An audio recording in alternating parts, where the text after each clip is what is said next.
ba? O talagang hindi ka makaintindi?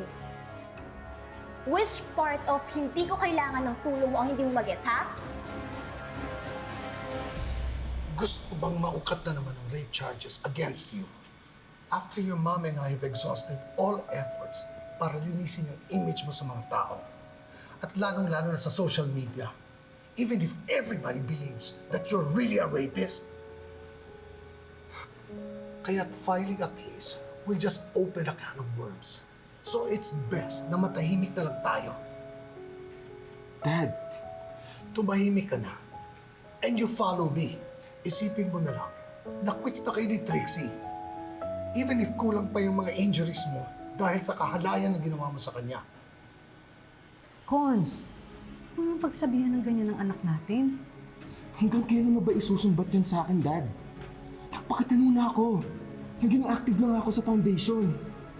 Naging intern ako sa law firm. Lahat ng inutos mo, sinunod ko. Pero bakit parang baliwala lang lahat ng efforts ko? Bakit rapist pa rin ang tingin niyo sa akin? Ladies, please! Huwag na kayong magtalo dito. Asikasuhin na lang natin yung kaso at nang makauwi na tayo pare-pareho. Attorney Avan, I'm sure you can do it on your own. Hindi mo na kailangan i-involve yung plastic na yan. Nagpapanggap lang yan ng concern sa akin. If I know, mas concerned at worried ka pa sa kalagayan ni Ino ngayon. Kasi mas kampi ka sa rapist na yon kesa sa akin na sarili mong kapatid.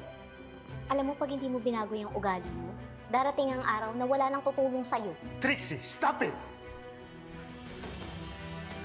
O edi ikaw na yung mabait. Ikaw na yung perfect. Ako na yung pasaway at loser. Happy ka na?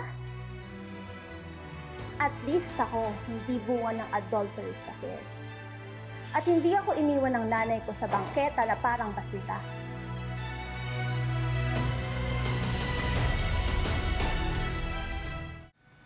Kung ayaw mo palang isumbat ko sa iyong lahat ng yun, eh bakit mo ginawa yun? Eh di sana, umiwas ka na sa gulo. Hindi mo na naisip na sinasaktan mo palagi kami ng mami mo dahil sa mga ginagawa mo. Tapos ngayon, you're in trouble again. My God, you are my son. At kahit galit ako sa'yo, pinagtatakpan pa rin kita. And now, you're in trouble again.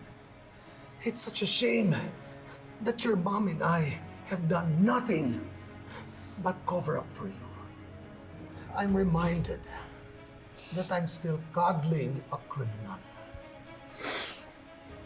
And you are such a shame to this family's legacy.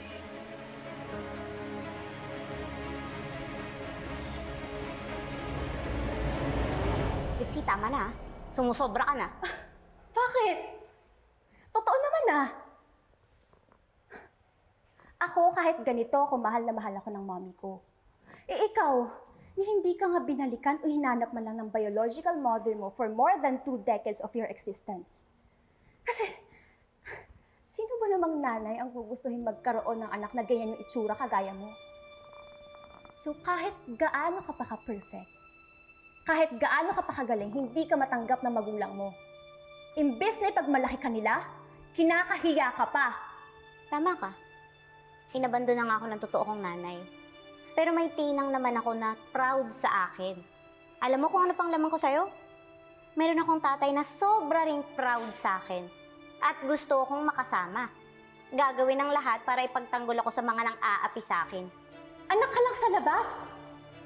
Ako pa rin yung totoo at legal na anak. Ninakaw mo lang yung daddy ko. Please, stop it! Wala akong ninanakaw sa'yo. At wala rin akong balak ipagkait sa'yo si tatay. Pero alam mo, hindi ko siya masisisi kung bakit iniwan niya kayo. Kasi walang sino man ang makakatagal sa inyo ni Ma'am Patricia dahil sa ugali niyo. Bawiin mo yung sinabi mo. Bakit? Masakit marinig ang totoo? Truth hurts. This will hurt even more. Trixie, stop it! Bitawan mo nga ako! Ano? Lilit! Labas mo yung totoo mong kulay! Huwag ka nagpapait-paitan! Ha? Labanan mo ako! Ano? Trixie, ayokong gawin sa'yo to, pero tuturuan natin ang leksyon. Sige! Ha? Ano? Bitawan mo nga ako! I read somewhere Na brittle daw yung mga bones ng mga little persons. Yuan, let's find out. Saan mo gusto unahin natin? Sa kamay mo? Sa paa mo? Or all of the above, ha? Ha? Tumigil ka na! Sumusobra ka na, ah! Hindi ako titigil! Bitawan niyo ako! Tumigil ka na, Trixie! Baka imbes na pakawalan ka ng mga pulis, madagdagan pa yung kaso mo. Gusto mo bang matulog sa kulungan?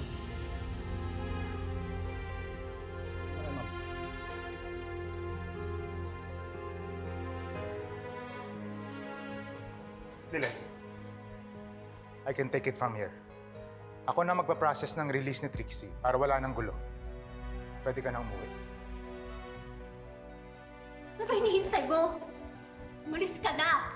Umuwi ka na at matulog ka na maaga para naman tumangkad ka pa. Thank you so much, Saint Lilith. Patron of Saint na mga bida-bida. Alis!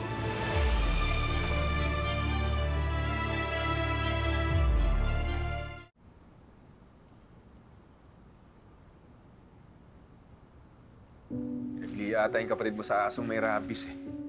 Grabe yung pagiging war freak.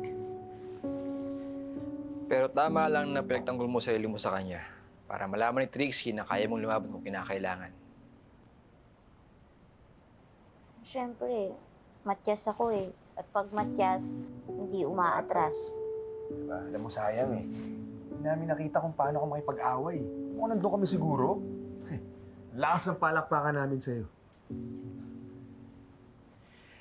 Pero sana last na away niyo na yun, ha? I'm sure naman ayaw mo lagi kang nagbabangayan ni Trixie. Oo naman, Bonnie. Eh, ayaw ko naman na para kaming aso't pusa habang buhay. Kaya lang parang malabo na mangyari yun eh. Bukod kasi sa ako yung sinisisi niya sa pagkasira ng pamilya nila, parang never niya na ako mapapatawad dahil dun sa pagkampi ko kay Ino sa rape case. Minsan talaga, yung mga taong kadugo mo, sila pa yung hindi ka kayang itratong pamilya. Pero yung mga taong hindi mo naman kaano-ano, sila pa yung yayakap sa'yo at itatrato kang pamilya kahit anong mangyari.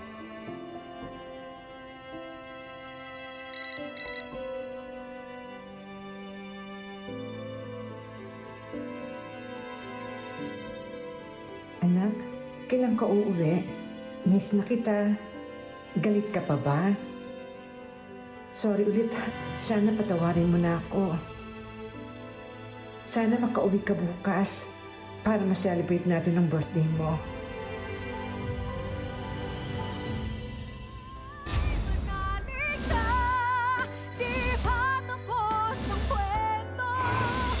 Emong, kumain na kayo. Yun! Baka naman bigyan pagkain. Ate, bakit? Hindi ba natin hintayin si Lilet? Hindi na siguro darating yun. Kumain na kayo. Sige na. Matty, are you okay? I think she's having an anxiety attack. Matty, Ayos ka na ba? pasensya na sa abala. Hindi ko kasi matawagan yung mom ko kasi tutol siya kay Kenny. Ikaw lang talaga yung malalapitan ko. May masama bang nangyari kay Kenny? Ano, nakausap niyo ba yung doktor? Ano sa ka ni Kenny? Is he going to be okay?